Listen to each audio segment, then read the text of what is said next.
Tasya Gyananjana Shalakaya Chakshurunmilitam Yena Tasmai Shri Gurave Namaha. Jai Sri Krishna Chaitanya Prabhu Nityananda Shri Advaita Gadadara Shivasadi Gaur Bhaktavinda. Hare Krishna, Krishna Krishna, Hare Hare, Hare Rama, Rama Rama, Hare Hare. Mukham karoti vācāram bhangam langyate gire mitrupadamam vande Shri Gurudina Taranam Paramanandam Madhavam. Hare Krishna, thank you so much for joining in our ongoing discussion of Srimad Bhagavatam. So we were doing Canto 4, Chapter 21, instructions by Maharaj Prithu to the citizens. And we are towards the end of the instructions. So if you remember, the general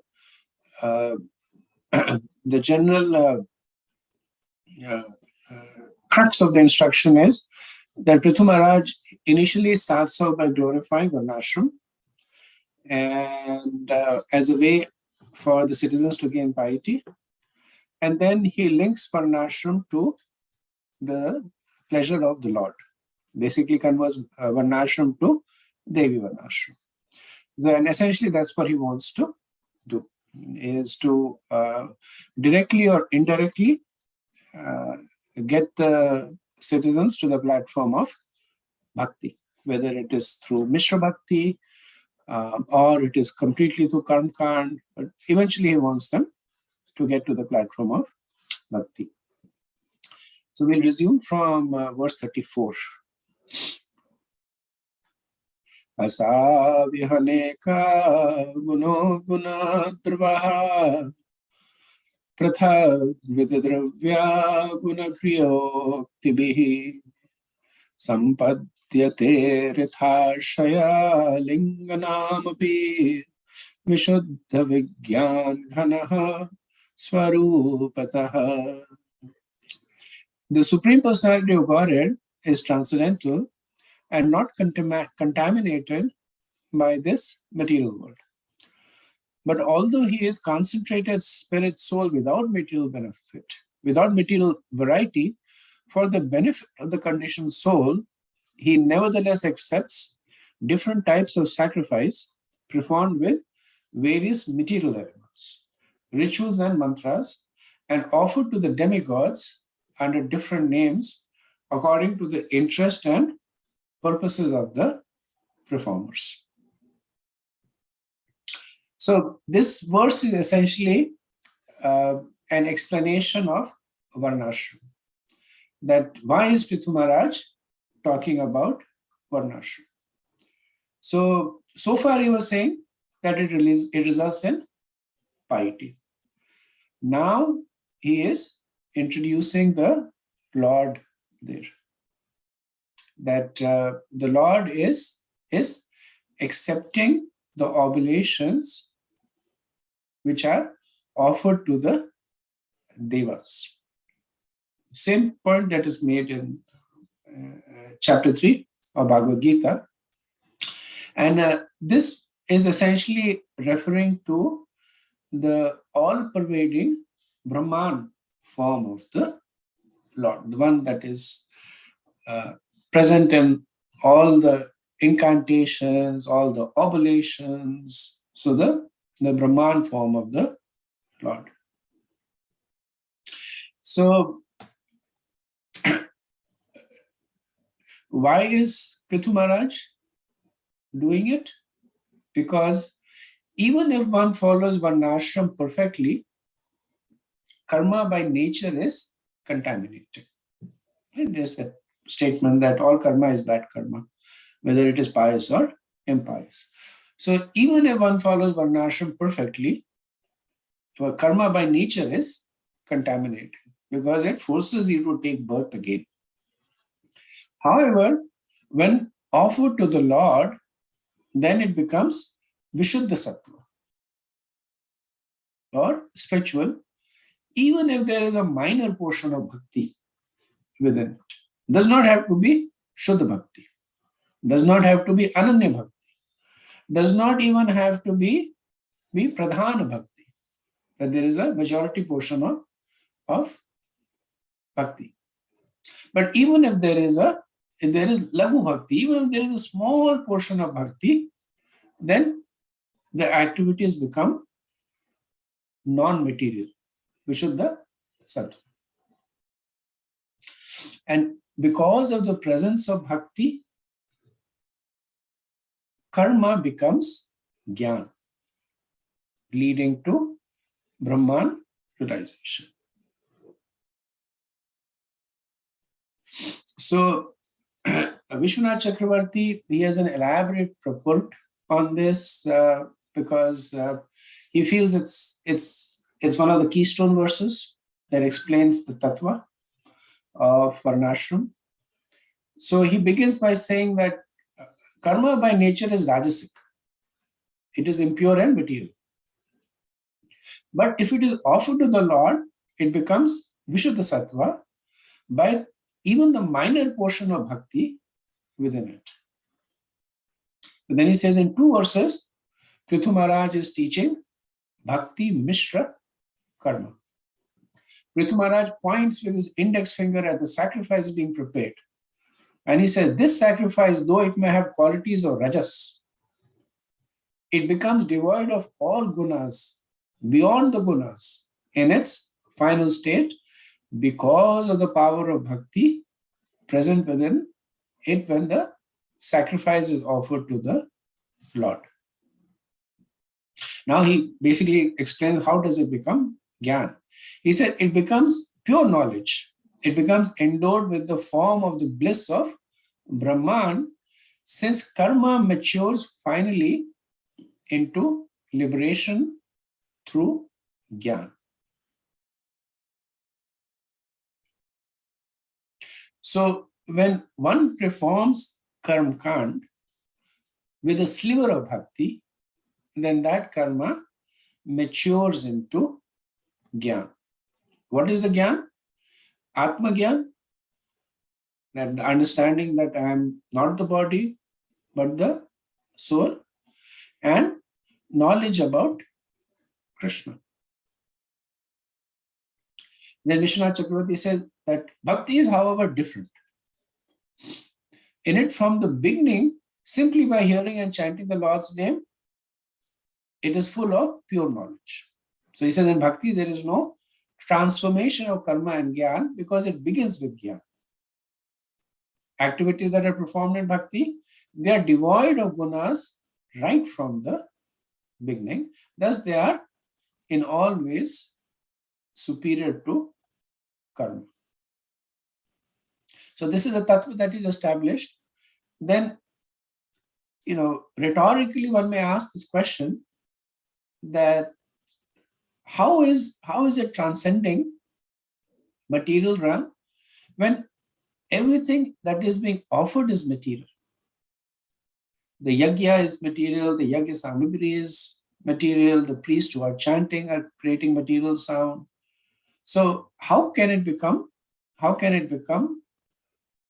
Vishuddha Sattva? So for that he explains that the Lord by his very nature is beyond the gunas. He is full of pure knowledge. On the path of karma, all the activities that are endowed with many kinds of gunas, such as, and he says, materials such as rice and colors such as white, and actions such as threshing the grain with mantras, preparation to complete each section of the sacrifice, sankalpa. All this becomes spiritual when it comes in contact with the Lord who is spiritual. And in Isopanishad it's mentioned that the Lord is purifying, is antiseptic and prophylactic. So antiseptic means that he removes any contamination. Prophylactic means he protects against future contamination. Why? Because what may be offered to him is material, but he is spiritual. And when the offering comes in contact with him, the offering becomes spiritual. So what is an example of this that we practice in our daily life? Bhoga. Bhoga, correct. So before we offer it to the Lord, it is called bhoga.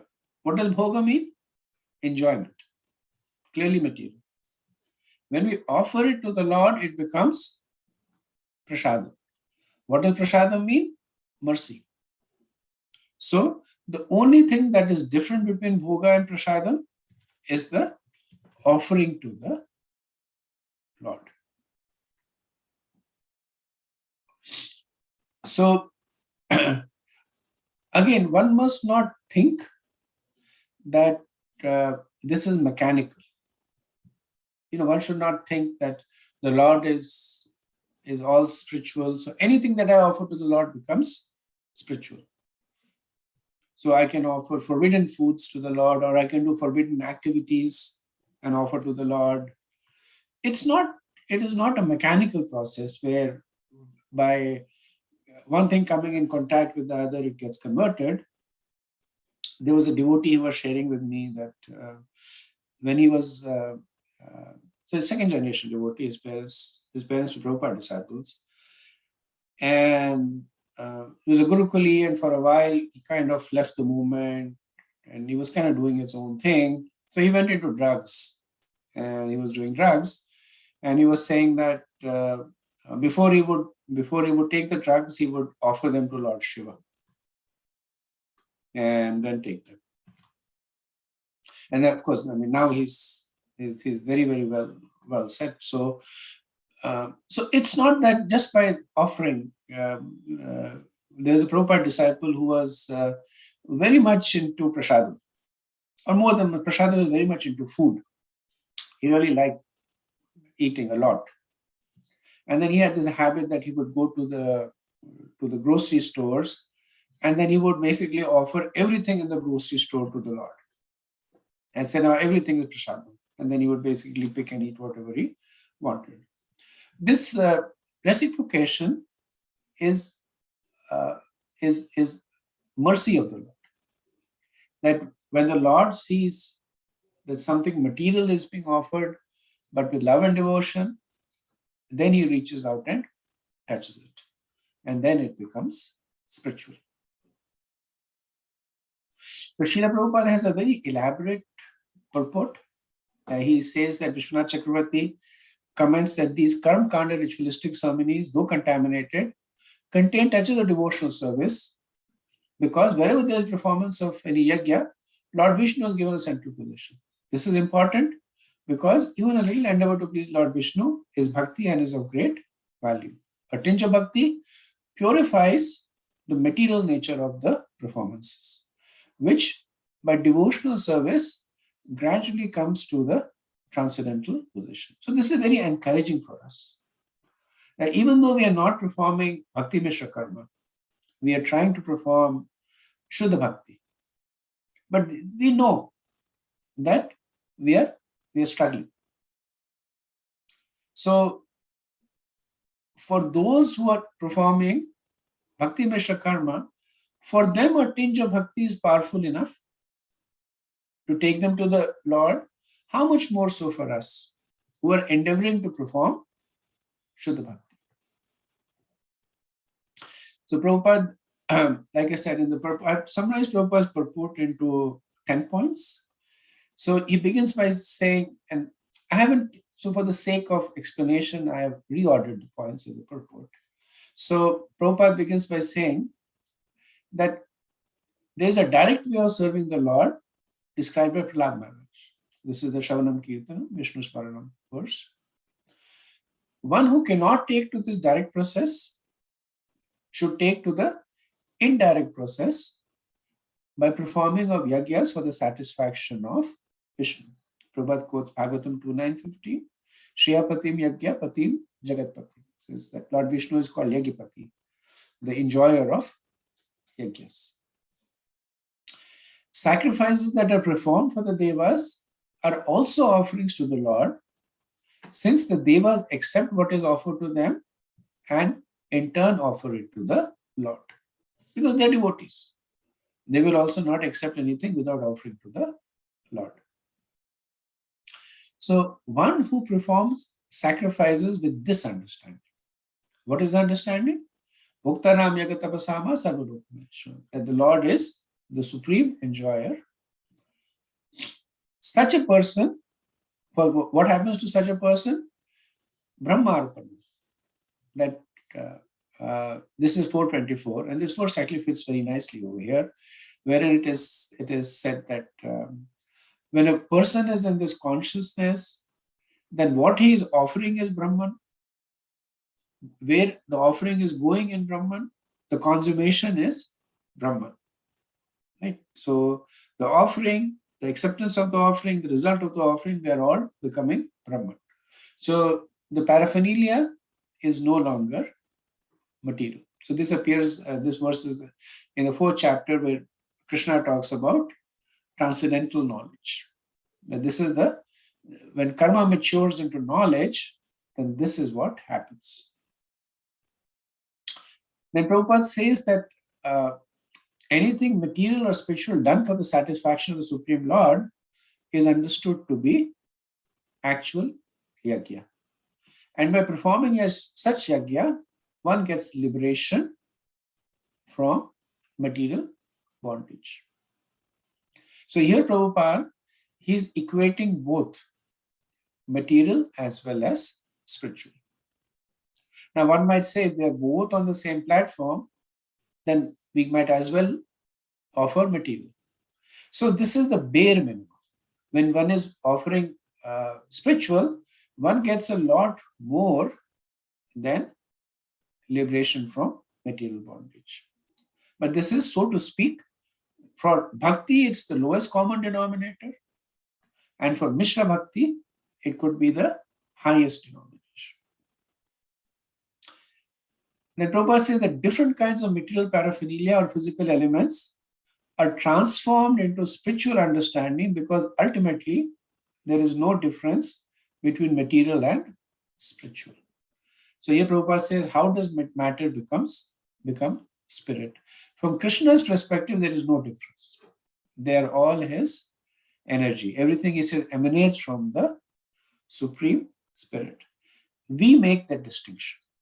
When we consider something as an object for our enjoyment, it becomes material. For Krishna's enjoyment, it becomes spiritual. Because the Lord is aware of this distinction, even when he is accepting apparently material offering, he is never to be considered as material.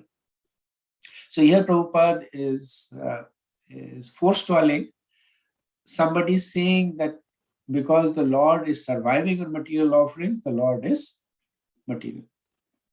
The Prabhupada says the Lord is Vishuddha Vigyan Dhana. This is the phrase used by Prithu Maharaj.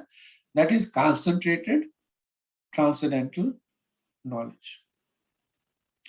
So even though he accepts karma kandya, material yagyas, he is always in a transcendental position.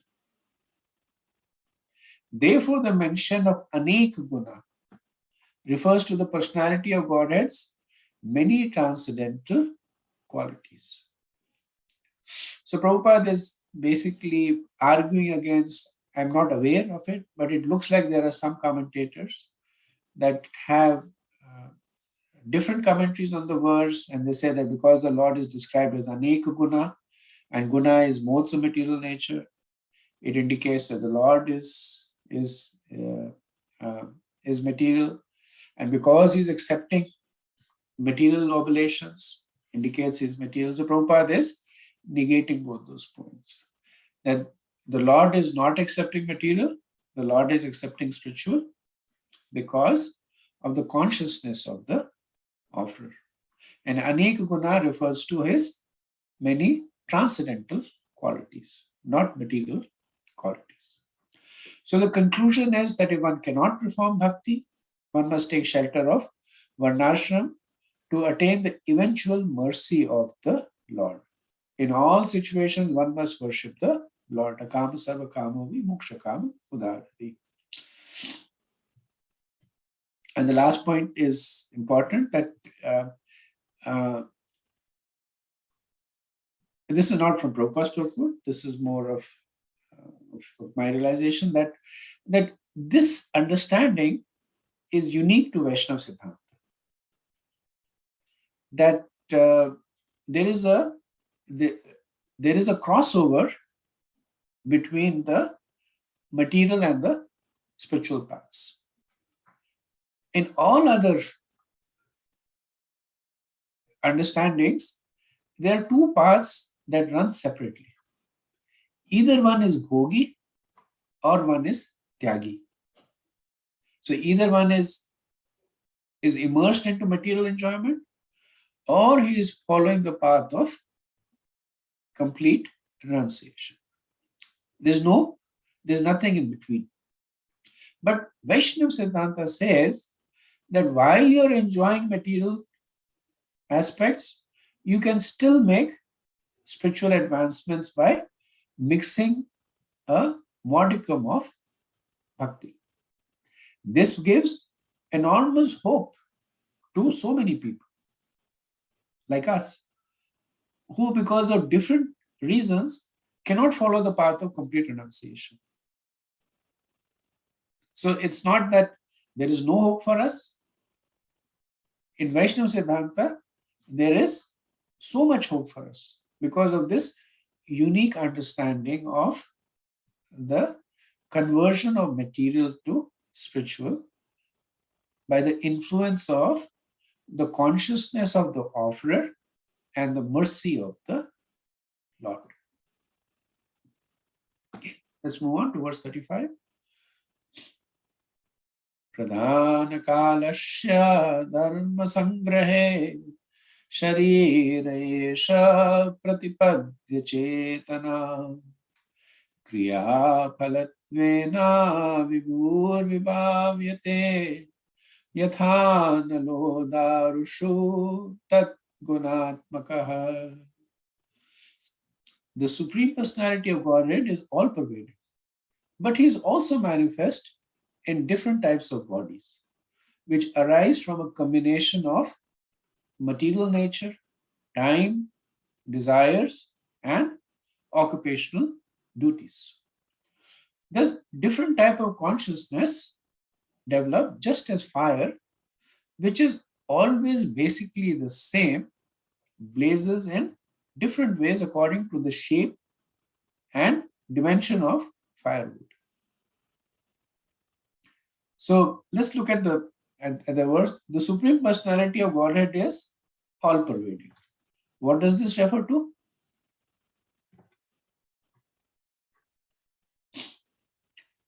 So this refers to the Brahman form. And then Prithu Maharaj says, but he is also manifest in different types of bodies. What does this refer to? Paramatma realization. So Prithu Maharaj is now taking the citizens from the Brahman realization to the Paramatma realization. So Prabhupada says that the personality of Godhead constantly lives within the individual soul as Paramatma. Even though the same Paramatma is existing in all the bodies are different because of, and the reasons are given. Why is the body different? Because of Chetana, is consciousness, Kriya, activities. So because of these, they get different bodies. And Ashaya, because of their own desires, because of Pradhan, material nature, and because of Kal, time, and because of Dharma, occupational duties. Essentially, these are all the factors that control reincarnation. Then what kind of body does one get? Right? It's explained in 7th chapter of the Bhagavad Gita, that based on your activities, based on your desires, you get a certain kind of body. Here it is further expanded. And based on Pradhan, Kal, Ashaya, Dharma, Sharira, Chetana, Kriya, all these things control what kind of body one gets. And then Prithu Maharaj gives the analogy that the fire takes the shape of the wood that it appears on. Fire is the same. It appears to take the shape. So the same Paramatma exists in Lord Brahma, in Indra, and in Indragopa. It's a small, minuscule insect. But because they have different desires and activities, etc., they take on different shapes. But the fire is the same.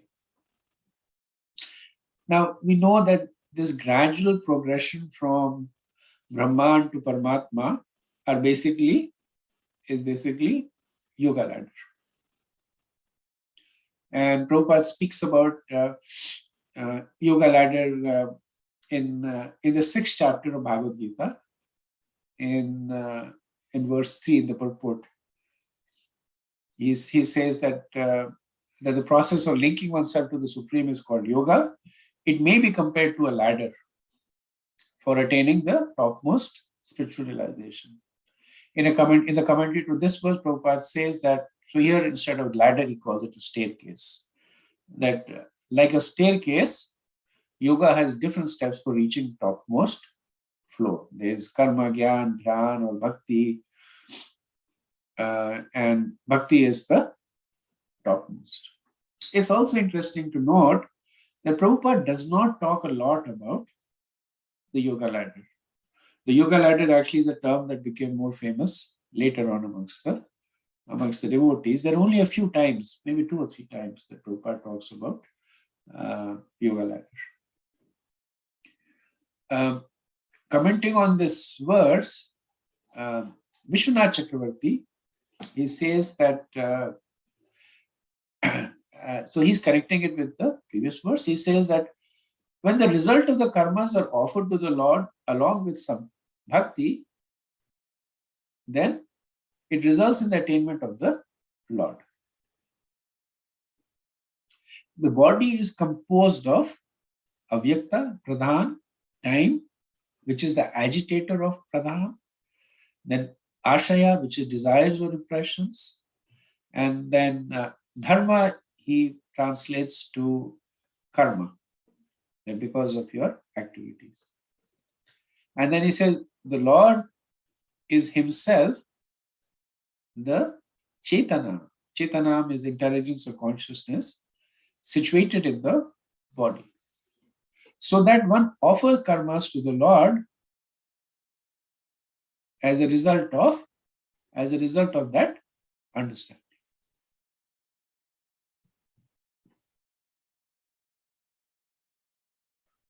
And Vishwanath Chakravarti quotes 1.535 saying that Gyan which arises from karma, pleasing to the Lord because of being offered to him, is endowed with bhakti.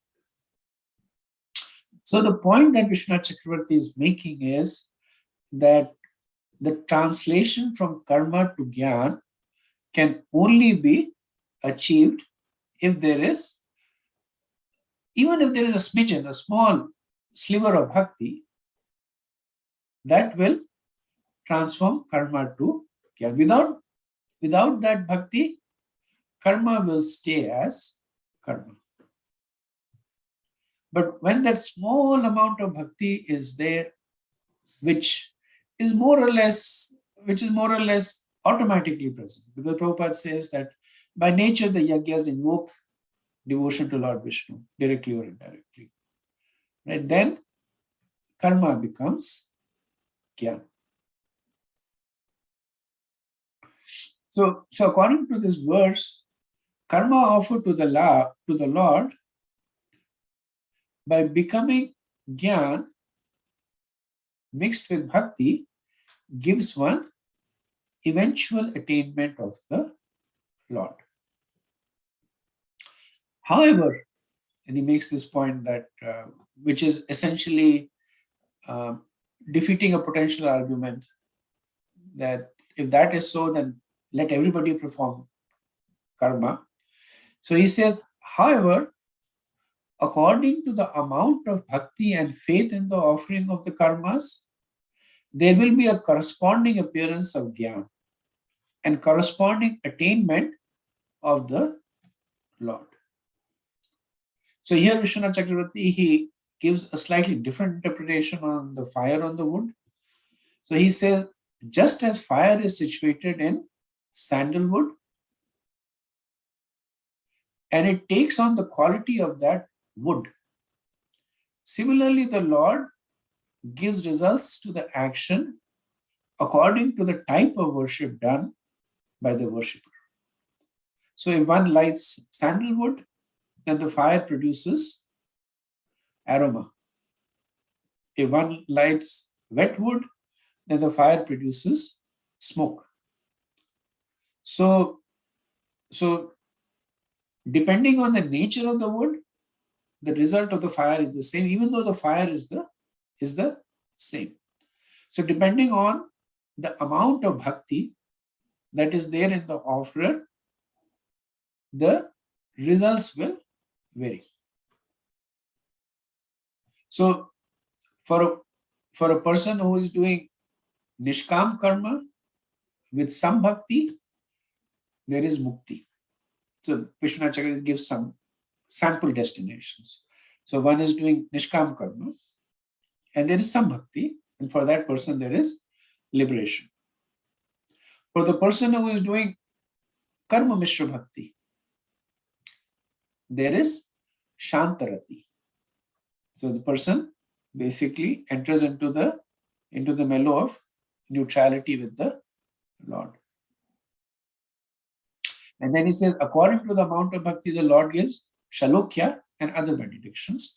Thus, the importance of the quality present in the person is shown. So let's try and put this together. I think this is several important points that have been made. So first point is, even if one follows varnashram perfectly, karma by nature is contaminated.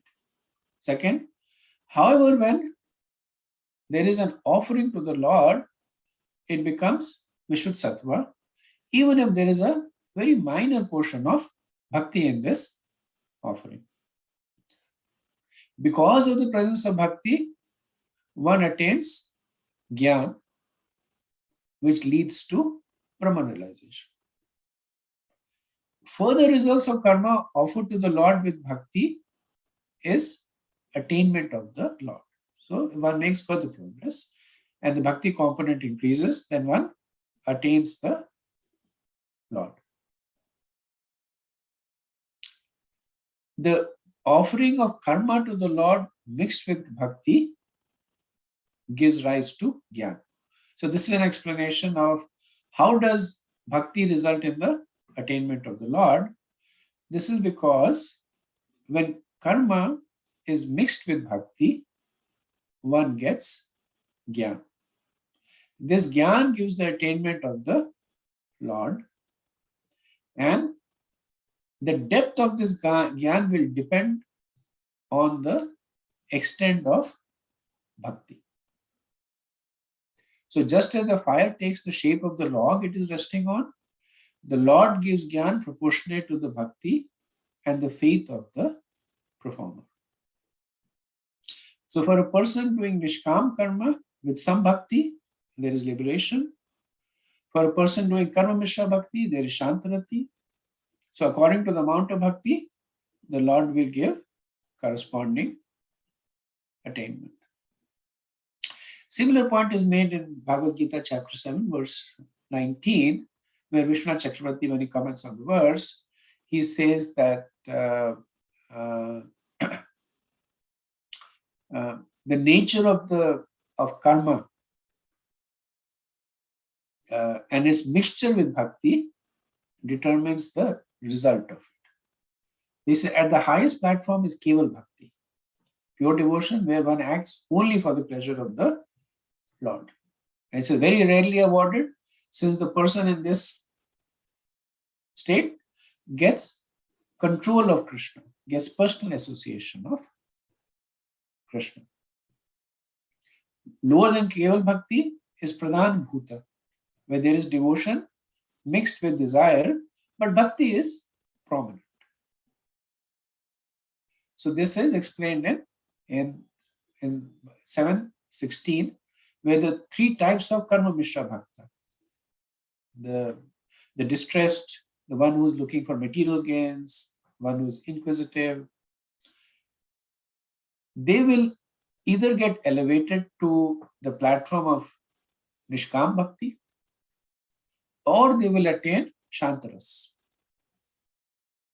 So Shantaras is residing on the same planet as the Lord, but in neutral, no personal association, like grass and trees, etc. Lower than this is Guru Bhut Bhakti. So Guru Bhut Bhakti is where devotion is a small component.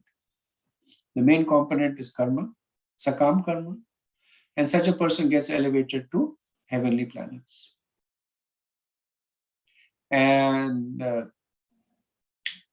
if the Nishkam Karmi performs Guru Bhut Bhakti, and then he gets elevated to the stage of Brahman.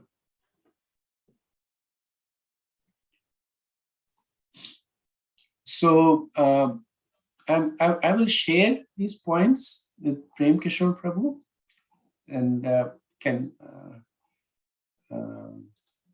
you can read them for further understanding.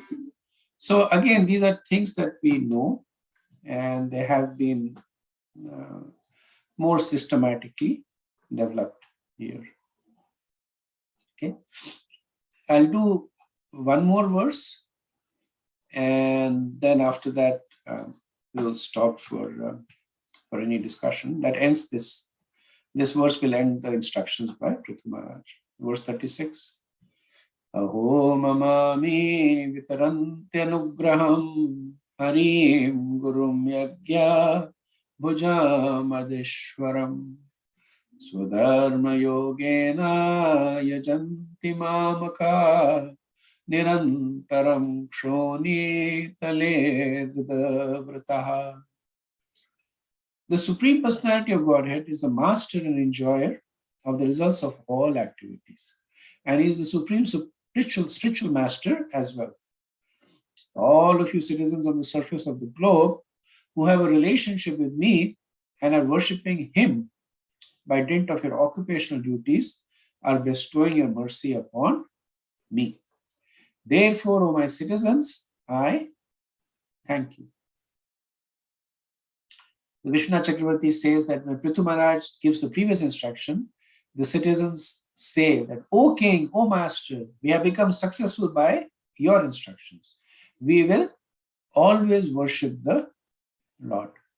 And when Prithu Maharaj hears that, then he speaks this verse. So, as for Prithu Maharaj, the worship of the Lord can happen in two ways. Varnashram, which is indirect for neophytes, and Bhakti, which is direct for those who are advanced. So how does those who worship get guided? How does one know what to do? Prabhupada explains that the Guru helps. And there are two types of Guru, one present internally, Chaitya Guru, and those present externally, the Brahmanas and the Vaishnavas. So actually, I'm sorry, this is not the end of the instruction by Prithu Maharaj. This is the end of this segment of the instruction of Varnashram.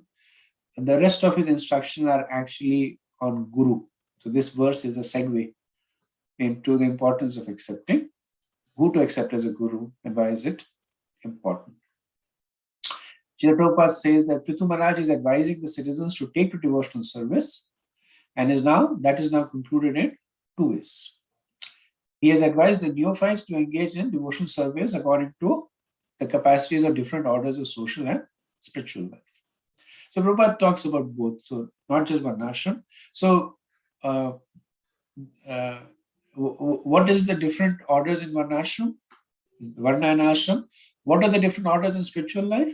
So this is if a person is a Kanishta Adhikari, Madhyama Adhikari, Uttama Adhikari. So Prabhupada says that person should engage according to their adhikar, but here he specifically thanks those who already engaged in such devotional service to the personality of Godhead, who is actually the enjoyer of all sacrificial ceremonies and who is also the supreme teacher as Antaryami or Paramatma. There is a specific mention of the word Guru, which indicates the supreme personality as Chaitya Guru. This is Paramatma. The supreme personality in his Paramatma feature is present in everyone, in everyone's heart, and is always trying to induce the individual soul to surrender unto him and to engage in devotional service. Therefore, he is the original spiritual master. He manifests himself as a spiritual master both internally and externally, and thus he is mentioned herein as Guru. Okay, so I'll pause over here and see if you have any discussion.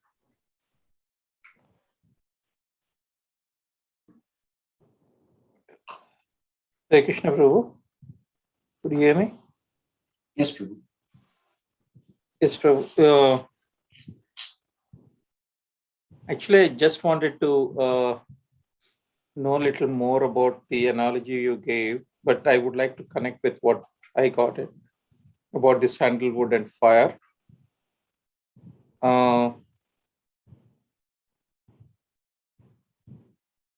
Basically, this I can relate it to just an instance that happened yesterday night. In the kitchen, something was burnt, right? And when I woke up in the morning, I saw that and I just put in some kind of a cinnamon powder and boiled it for like 15-20 minutes. That went off.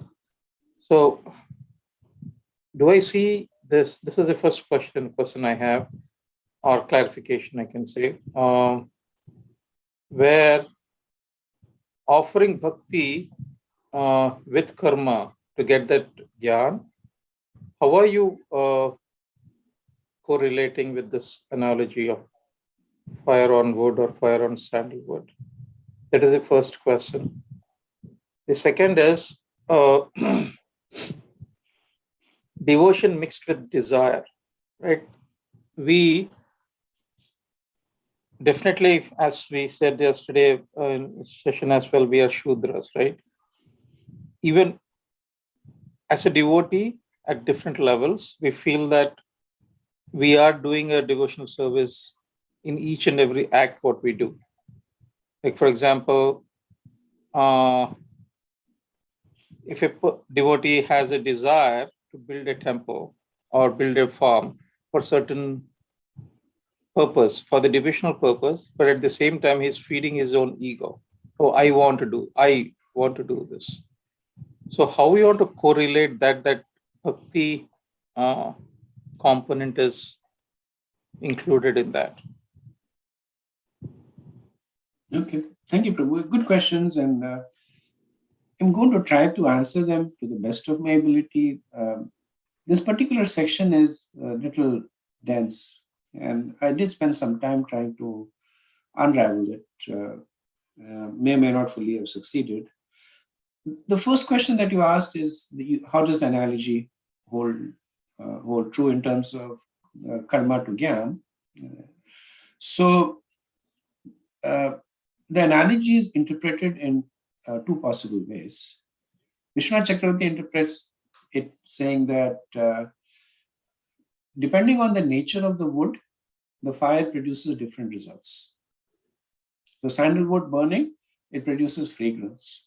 And another kind of wood burning may produce a bad smell. Fire is the same, but the wood that is offering is different. So fire is bhakti, and the wood is the consciousness of the offering, of the offerer. So purified is like sandalwood, and contaminated is like something else. How does karma get converted to to Gyan, that's not really brought forth by the analogy. It's one of the key understanding of bhakti, that because bhakti, so remember that Gyan is used interchangeably with Vigyan, realizations. Right? So bhakti is practice. Bhakti is doing something. So when you're doing something with the consciousness that it belongs to the Lord, then those activities get converted to realizations, as opposed to a person who's simply doing it. So a person may be simply performing a yajna as per the scriptures, and he's getting piety out of it. But a person who's performing the same yajna, understanding that it's being offered to the Lord, those karma, they get converted to realizations in him. So he starts off with some Gyan, that Krishna is the supreme, and by the performance of karma mishra bhakti, that Gyan becomes Vigyan. Now he begins to experience the presence of the Lord. Now chanting is not in that category, but we can use it to understand the difference between mechanical chanting and chanting that is more done in a conscious way. So when we do mechanical chanting, we do our rounds, it's done. But when we chant with full attention and consciousness, then we feel a connection to the Lord or a spiritual master. That is Vigyan. Now, like I said, chanting is not karma. So it's not the right analogy. But because we are all doing it, it gives us a sense that how proportionate to bhakti, the realizations increase. That is the special portion of bhakti. We were saying that Vaishnava Siddhanta has the speciality in it. Speciality is that bhakti is done. And by performing bhakti, there is a change in heart. That is why it is able to reach out to everyone and all circumstances. Right? So this is my understanding about how various kinds of karma gets converted into Gyan. Can you repeat your second question briefly? Yeah, second question is basically we do see the devotion in each. Every person has a component of devotion, right? But a devotee, the way his realization or his jnana is, right? Based on his realization, he feels that, oh, I've been in the path of devotion long. I need to build some temple. I need to build some farm. This is for devotional purposes, but at the same time, there's a tinge of personal, whether it is the ego or some control or whatever it kicks in, right? So again, at the same time, what to your analogy just now, like where bhakti is done in some kind of a component, basically how to even relate that in this particular instance. Let us say a person wants to build a temple. So is it like, oh, he's been instructed by some authorities or having some kind of a desire? Is it related to bhakti, or what is that component called? In my view, if it is he wants to do something, it will be again his own ego or his own purview, right? You're right. And it depends on his motivation. Yeah. The person may be building a temple only for the pleasure of the Lord, and then his activities are in the category of Shuddha Bhakti. Person may be building it for the pleasure of the Lord, and there's a tinge of ego also there, that I built this temple. So it becomes it becomes Pradhan Bhakti. Bhakti is the major component, but there is some tinge of ego. Or the person may build it that I'll build a temple and get money out of it. When Gaur Kishore Das Babaji died, then so many people came to claim his dead body, saying that he's our guru, and we'll prepare a samadhi for him. And Bhaktisiddhanta was very angry because he said that he knew that they were only doing it because he was famous as a great personality. So people would come and offer money, and they would get money from his samadhi. So he was very, very angry, and he basically drove everybody away. And of course, he did the same thing, what they wanted to do. He built a samadhi also, but completely different, different consciousness. So consciousness or understanding, these terms are used interchangeably. That when I'm doing an activity, when I'm offering bhoga, sometimes people offer bhoga as an antiseptic. That Krishna take away the sinful activities, right? People sometimes offer bhoga for the pleasure of Krishna, mood of bhakti, that I made something. And for the same activity, different consciousness, different reciprocation. So as practicing devotees, we cannot artificially impose a consciousness upon us, but we can at least aspire to purify our consciousness.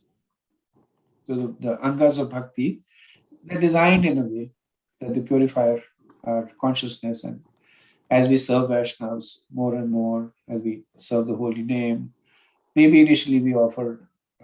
I remember earlier on, I was very resentful of the offering because I was so used to eating in the kitchen that as the food was being cooked, I would eat at the same time. And that's how I grew up, eating up in the kitchen. And then when we started offering, then couldn't do that. And for a while I was resentful. I should still do the offering, but I was resentful. Now, it's not that now I'm offering with pure devotion, but at least that resentment is not there. That part is gone. So that's just the process of chanting Vaishnava Seva that reciprocates. Thank you. Okay. Thank you. Hare Krishna Prabhu. About the realization that you did about the explanation, thank you. It's very analytical and in depth, because even we read the purport, we don't get it like what you said. I would like to thank you for that. And also, I just want, in the same line, like you said about the mercy, the last component you said, I think in one of the purport, when it comes to bhakti, and then of course mercy of Guru and all that, and like Srila Prabhupada in one of the purports, he just gave like lots of mercy. I will just read that. Maybe we already read it, but I just want to just read it one more time. It's the purport of verse 26, the last portion. It said, since the Krishna conscious movement going on at the present moment is genuine, perfect and authorized, and is following in the footsteps of Prithu Maharaj. Okay, now the mercy comes. Anyone who cooperates with this movement, who accept its principle, will get the same result as the workers who are actively propagating Krishna consciousness. Okay, the way I understood it, even though like we are not fully understand what we are doing or involved as such, but we agree and cooperate. Prabhupada said we get the same result as those who practically dedicated their life. It's wonderful mercy that Prabhupada is giving here. You're right, Prabhu. We actually discussed this on Monday, and I was also very inspired by it. That those who are preaching, they are basically elevating the recipients to the same level, and those who are preached to, they're getting so much mercy just because of the fact that a devotee is approaching them. So Srila Prabhupada's statement essentially is to glorify those who are spreading the Krishna conscious movements. They're bringing the ultimate benefit. Just by the act of preaching, when somebody is favorable to them, they get the same mercy. Thank you. As we say, there is no speaker if there is no audience. And the speaker can speak. Of course, Krishna, Prabhupada said, we can speak in a room, there's nobody, we can chant. And because talking also is kirtan, is katha, Krishna katha. But if there is no audience, then there is no speaker. Yeah. The glories of the speaker is the audience that is listening and and talking and debating. Absolutely. This is what makes it beautiful. You're right, Prabhu. Thank you for sharing. Hare Krishna, Prabhu. Everything. Thank you for all the discussions, wonderful discussions. I just have one question about the last purport that we read about Paramatma and Chaitya Guru. Our understanding of Paramatma from Bhagavad Gita is Upadrashta Anumantacha. He is just supervisors and permitter, and he's a neutral, right? But when it comes to Chaitya Guru, he is inducing everyone to come to the path of bhakti. So that is not a neutral activity. So how do we understand this? Both of them are played by the same person, same aspect of the Lord, Paramatma and Chaitya Guru. So can you is there any clarification on that, or how do we understand this? So neutrality means that there is no favoritism. So what it means is that he induces everybody. So it's not that the Paramatma in your heart is inducing you stronger than the Paramatma in my heart. He does that for all jivas. But how much do the jivas take it? That depends on because even if you, like the words you quoted, right?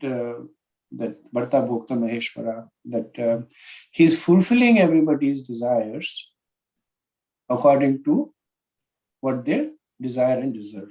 Right? So for different people, he's giving different results. But that does not mean that he is not neutral. But his neutrality is that he's applying the same principle everywhere. That I will give you what you desire and deserve.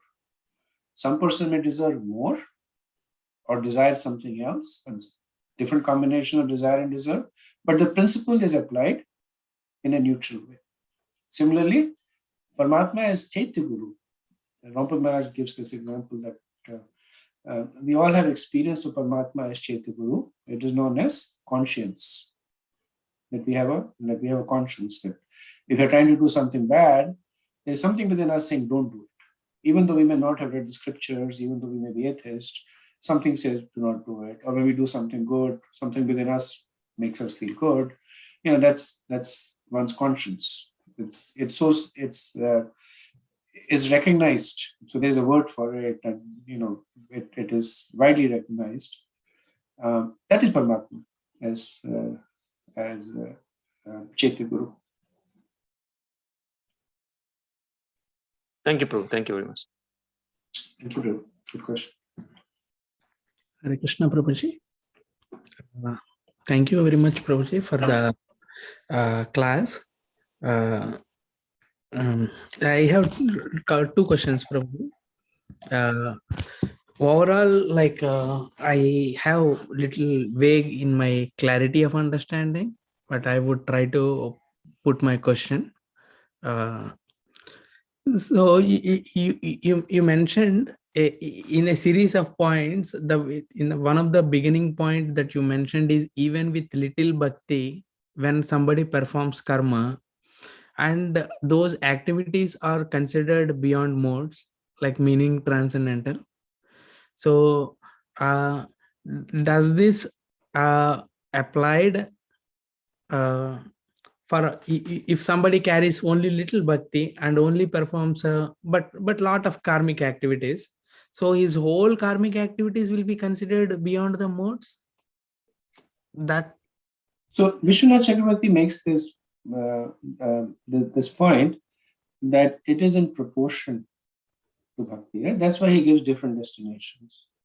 That in some cases where bhakti is little bit, person may get elevation to heavenly planets. Little bit more, person gets Brahman. Little bit more, Shantarasi, Ras. So as the component of bhakti increases, the Lord's reciprocation increases. And Prabhuji, here a subsequent question in the understanding of bhakti is because bhakti definition is anyabhlashta sunyam jnana karma dhanavrutam anukulena krishna anuselanam. At least this secondary, these points should be satisfied to call it as bhakti, even though first line is not, it can be only for pure devotees. So given that because anukulena, that favorite favorable service and serving Krishna, when they are there, but at the same time, if somebody is not connected to a guru, or if he is not aware that Krishna is the Supreme Lord, but still he likes Krishna along with many other gods that he likes, just like he may go to Shiva temple and Durga temple and still he worships Krishna, maybe little bit of his own this thing. Can that also be called as bhakti? So you were giving the definition of bhakti. So the last two characteristics of bhakti are what are called as essential characteristics. Right? If it is not there, then bhakti it is not bhakti. Correct. Yeah. So anukulena krishnanu anushirana bhakti uttamam. So it should be directed towards Krishna. Yeah. It should be favorable to Krishna. Right? So anabhilashita makes it Shuddha Bhakti. Right? If it is full of abhilash, it is Mishra Bhakti. It's still Bhakti. So when Prithu Maharaj or Vishnu Chakravarti is making this point that there has to be a small tinge of Bhakti, so that is Bhakti as per the understanding that it is directed towards the Lord in a favorable way. Okay. And the nature of Varnashram is that it introduces one to that notion. Srila Prabhupada makes that mention, right? That when one performs the yajna, Lord Vishnu invariably appears as the central figure. Even if it is for devas, if one is offering to the devas with the understanding that the devas will offer to the Lord, then there is the tinge of bhakti that has appeared.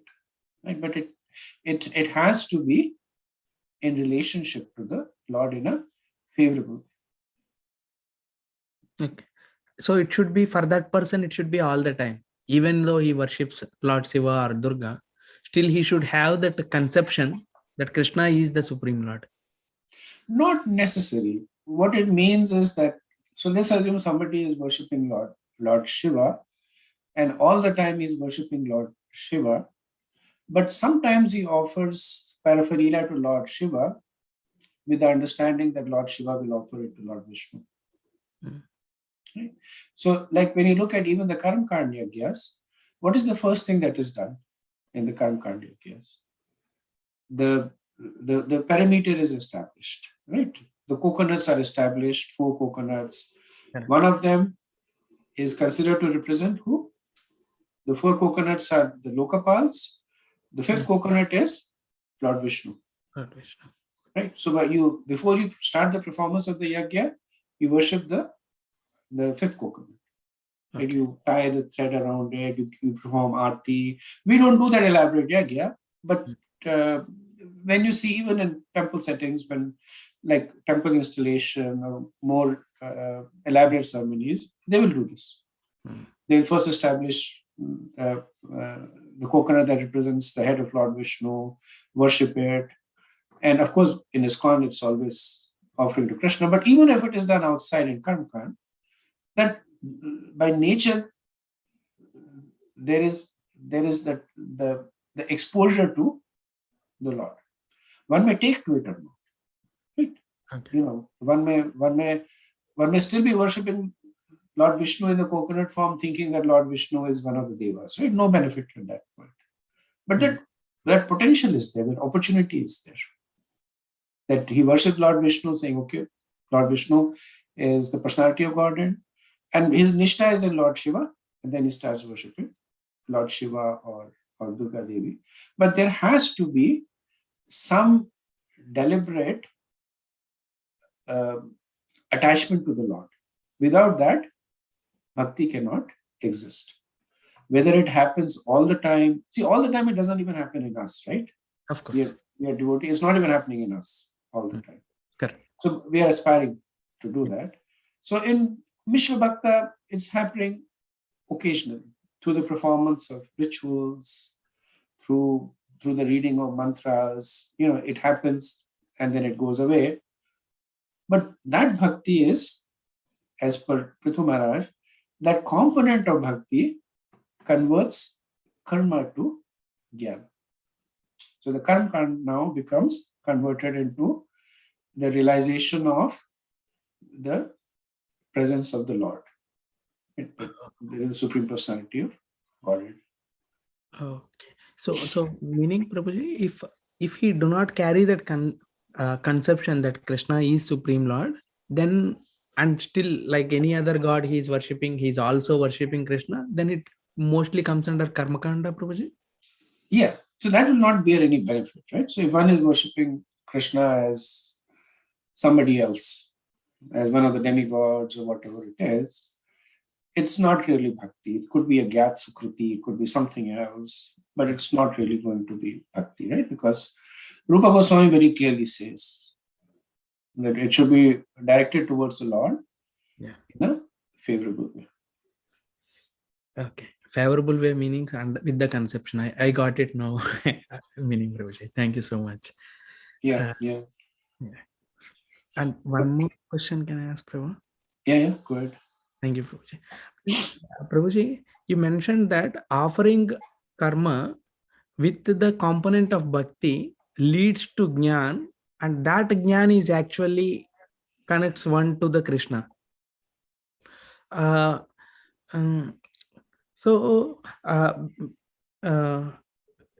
Because so far, my understanding is bhakti is the supreme most, and only bhakti takes one to Krishna. And to sustain bhakti, this jnana and karma, they act like a supporting aids. But here we are seeing that actually jnana is leading to Krishna. So can you please clear my confusion, Prabhuji? So there's different stages. So I think what you're saying is that bhakti is being supported by karma and gyan. That's a more advanced stage, where the person is entirely relying on bhakti and gyan is coming up as a byproduct of it. It's not even true for us. We also don't completely rely on, or we are not in a position to rely exclusively on bhakti to get Gyan. So these endeavors that we are doing, studying of the scriptures, etc., those who are in the platform of advanced devotion, the realization automatically comes to them. Right? Gaurkishore Das Babaji's example, right? He was illiterate, never studied, but he could speak very authoritatively on Vaishnava Siddhanta. And his disciple was very, very, very, very expert in the scriptures, but he would sit and listen from him. So advanced stage, yes. Bhakti is supported by karma and gyan, while bhakti is developing. And this is, of course, for those who are more or less committed to karma. So they're committed to karma. The primary activities is following the varnashram dharma for the sake of piety. But because there is a component of bhakti in their karma-kandic activities, it results in Krishna consciousness. Okay. And that will ultimately take them. It's not that they will become like Shuddha Bhaktas, but because if you look at it, then why would the Lord give karma kand? Right? The reason he gives Karma Kand is because for those who cannot take directly to him, he gives the indirect path. Yeah. But yet it is a path to him. Sure. It's not a path somewhere else. Right? Otherwise, the Lord has given the scriptures. One is scrupulously following the scriptures, but the result of it is repeated birth and death. It's not fair to the person, right? Yeah. But because the person has some propensity for material enjoyment, the Lord says, follow this. It will satisfy your propensity for material enjoyment, but at the same time, it will gradually nurture bhakti in you. Maybe this lifetime, maybe next lifetime, maybe 10 million lifetimes later. But then bhakti becomes pramukh, becomes stronger. Okay. Yes, Prabhuji. Okay. So moving on to verse 37. Thank you. All very good questions. Majatu teja prabhaven mahadrupes titakshaya tapasa vidyaya cha dedipyamane jit devatanam kule swayam rajkula dvijana. The Brahmanas and Vaishnavas are personally glorified by the characteristic power of tolerance, penance, knowledge, and education. By dint of all these spiritual assets, Vaishnavas are more powerful than royalty. It is therefore advised that the princely order not exhibit its material prowess before these two communities and should avoid offending them. So from here till pretty much the end of the chapter, how many? 8 verses. Prithu Maharaj will establish the glories of Brahmanas and Vaishnavas. And the reason that he does it is because it is through them that those who are busy in karma kanda activities will develop spiritual realizations. So he's glorifying them to motivate the citizens to take shelter of them and also to be careful not to offend. So he says Ajit Devana. So Ajita is Vaishnavas and Devatanam is Dvijana. They are the Brahmanas. Prithu Maharaj mentions that they are already glorious. Why? Because of their titiksha, their tolerance, penance, knowledge, education, etc. And because they are close to the Lord, they become even more glorious. So therefore, one should be careful not to offend them. So Vishwanath Chakravarti says that in order to firmly establish bhakti, Prithu now forbids neglecting the Vaishnavas and Brahmanas. One should not exert his powers as a king because of his great wealth over the families of Vaishnavas and Brahmanas, who are shining spontaneously with good qualities like tolerance, penance, knowledge, and education. Titiksha tapasya vidyaya. But who do not have great wealth and power. So Prithu Maharaj is starting at the top. He's saying, me, I am the king of the planet. I should be careful not to offend them, what to speak of others. Right? So we see how Prithu Maharaj is masterfully navigating the citizens from Varnashram Dharma, Karma Kand to Karma Mishra Bhakti. And then he thinks, okay, now that they're performing Karma Mishra Bhakti, what can be the impediments? Their Vaishnava Prana. So he's alerting them, be careful of Vaishnava Prana. What could be a catalyst? What could help them? Taking shelter of the Vaishnavas. So now he is giving them the both. By taking shelter of them, you will make advancements. By offending them, you will not. Srila Prabhupada, in the purport, he writes about the difference between a Brahman and a Vaishnava. 8 points which I have summarized, I'll also share. Prabhupada is a wonderful purport. So he says that both Brahmanas and Vaishnavas are spiritually advanced. The qualification of the Brahmana mentioned in the Bhagavad Gita is truthfulness, mental equanimity, control of senses, etc., etc. So these are the qualities of the Brahman. When a person understands his pure identity, Brahma Janati, he immediately becomes a Brahman. So Brahman knows that he is not the body, he is the soul. What about the Lord? Prabhupada says that in the Brahman stage, one's understanding of the absolute truth is impersonal. So that is the stage of Brahman. Good qualities, mode of goodness, understands I'm not the body, soul, Brahmajanati, considers the Lord to be Brahman. So they are not Mayavadis, these are Brahmavadis. So that is the situation of the Brahman. Then Prabhupada says that when a Brahman, however, rises to the platform of personal understanding of the Supreme God, Supreme Godhead, he becomes a Vaishnava. The Brahman has all qualities of Satguna. In addition to all these qualities, when one engages in the transcendental loving service of the Lord, he becomes a Vaishnava. So, what is the conclusion? Prabhupada says, in other words, a Vaishnava is supposed to be a Brahman already, but a Brahman may not be a pure Vaishnava.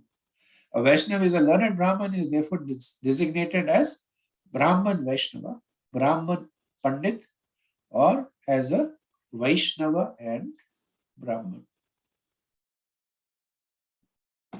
And while talking about Vaishnava, Prabhupada cautions, following the footsteps of Prithu Maharaj, do not offend them. And then he says that the most severe form of Vaishnava Prad is Guru Avagya. So why is it severe? Because the very person who is taking you back to Godhead, you are offending the person. And the threshold is lower. So Vaishnava Aparad is something that you deliberately do. Guru Avigya means neglect. It doesn't mean offense. Avigya means neglect. That your Guru comes and says that you chant 16 rounds and you say, well, 16, 6, 9, it's all a number. So you just neglect the orders of the spiritual master. So it's not that you are malicious towards him or you do something offensive, but you take it lightly. Prabhupada said that if one commits Vaishnava Aparad, all his progress in devotional service will be checked. Even though one is very much advanced in devotional service, if he commits offenses at the feet of a Vaishnava, his advancement is all spoiled. And then he gives the example of Durvasha Muni and Ambrish Maharaj. Then Prabhupada says, the most grievous type of Vaishnava Aparad is Guru Aparad, which refers to offenses at the lotus feet of the spiritual master. In the chanting of the holy name of the Supreme Personality of Godhead, the Guru Aparad is considered the most grievous offense. Guru Avigya Shruti Shastra Nindanam. Right? So when we do the 10 offenses, the first offense is to disobey the orders of the spiritual master. And even there it is said that the word disobey should actually be neglect. Disobey means that the Guru says do X and you do Y. Neglect means his Guru says X and you simply don't do it. So among the 10 offenses committed against the chanting of the holy name, the first offense are disobedience of the spiritual master, and then Shruti Shastra Nindam, the blasphemy of the Vedic literature.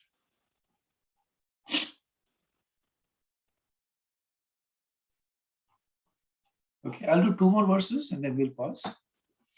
Brahmanya Deva Purusha Puratano Nityam Maritya Charana Bivandada Avapa Lakshmim Anapayanim Yasho Jagat Pavitram Chamahatamagrane.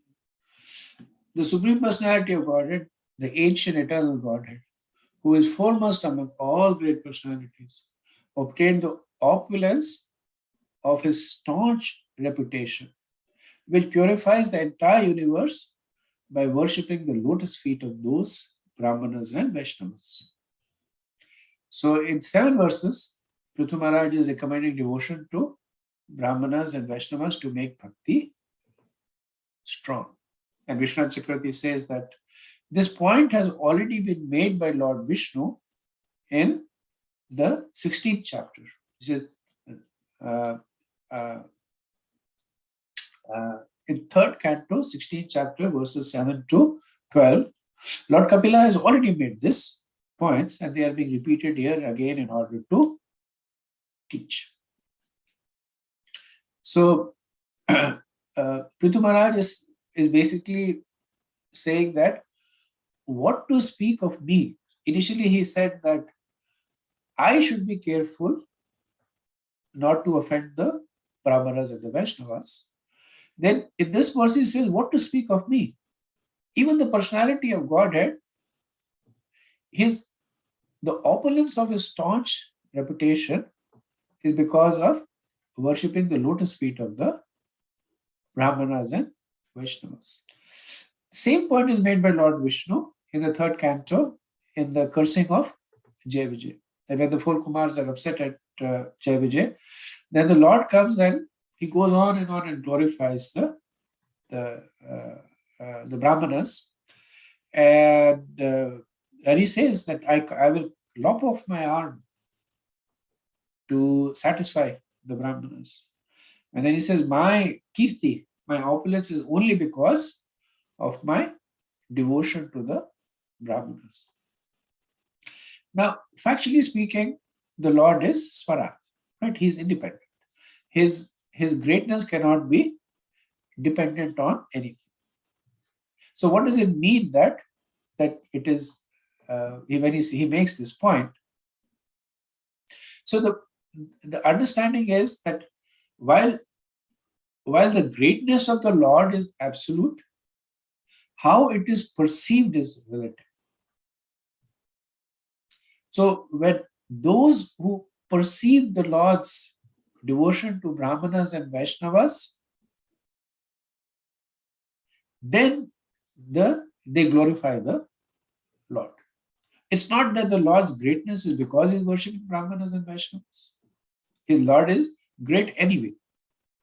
But when the others perceive this, then they consider the Lord to be great. Right? So there's this subtle difference. Or conversely, one can understand that because the Lord worships the Brahmanas, everyone is pleased to follow his lead. So essentially, Prithu Maharaj is saying that even the Lord, the greatest personality, worships the Brahmanas, so you do the same. Prabhupada says that the Lord is Purusha, or the supreme enjoyer. Not only is he the enjoyer when he appears as manifested incarnation, he is the enjoyer since time immemorial, from the very beginning and eternal. Yat charana bhavnat. Prithu Maharaj said, the Supreme Personality of Godhead attained his opulence of eternal fame simply by worshipping the lotus feet of the Brahmanas. Okay. One more verse. Yat sevaya shesha guhai saswara vipra priyastu shanti kamam ishvara tadeva tad dharma parer vinitaha sarvatmana brahma kulam nishevyata. The Supreme Personality of Godhead, who is everlastingly independent and also exists in everyone's heart, is very pleased with those who follow in his footsteps and engaged without reservation in the service of the descendants of Brahmanas and Vaishnavas. For he is always dear to Brahmanas and Vaishnavas, and they are always dear to him. This verse is essentially a clarification of the points made by Prithu Maharaj in the previous verse. So there he said the Lord becomes great because he worships the Brahmins and Vaishnavas. Here he's calling the Lord Swarat. Right? The very first verse of the Bhagavatam calls the Lord as Chateshva Vigya Swarat, that he is fully independent, means that he does not depend on anything for anybody. But by his independent desire. So part of that independence is that by his independent desires, he glorifies the Brahmins and Vaishnavas and he accepts service through them. So why does the Lord glorify? Because he is very dear to the Brahmanas and Vaishnavas, and they are always dear to him. So it's not arbitrary. So even though the Lord is Swarat, he is not whimsical. Why does he give so much of respect to the Brahmanas? Because they give him respect, more respect. They give him. So this is the reciprocation. Prabhupada says the Lord is most pleased when he sees one engaged in the service of his devotee. He does not need any service from anyone because he is complete, but it is in our own interest to offer all kinds of services to the personality of Godhead. These can be offered to the Supreme Person, not directly, but through the service of Brahmanas and Vaishnavas. Narottam Das Thakur thinks, Chadiya Vaishnava Seva Nistar Paichakeva, which means that unless one serves the Vaishnavas and Brahmans, one cannot get liberation from the material crutches. Vishnu Chakravarti says, Yasya Prasada Bhakti Prasada. By satisfying the senses of the spiritual master, one satisfies the senses of the personality of Godhead. So essentially, the Lord is making himself available to us, just like he makes himself available to us through the deity form. He is also making available to us through the Brahmanas and Vaishnavas. And the Brahmanas and Vaishnavas are more potent because the deity will only reciprocate for very, very advanced devotees. Otherwise, the deity is just there. Brahmanas and Vaishnavas, even for neophytes, they reciprocate. So there is an immediate flow of mercy. Okay, so I'll stop here. See if we have any points. I know we are almost out of time.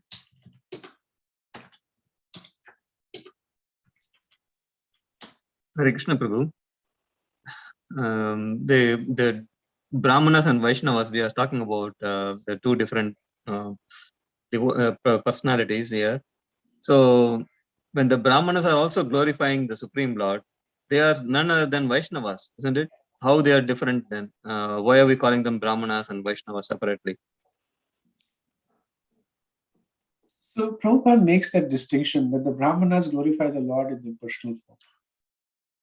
And when the Brahmanas begin to glorify the Lord in a personal form, they become Vaishnavas. So that's why that distinction is made. Right? Brahmana is one who knows Brahman. That's the main qualification of Brahman.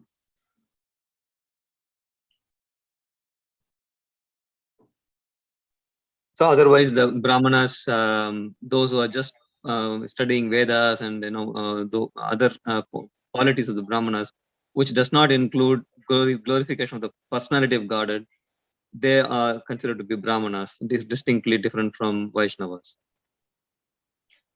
That's correct.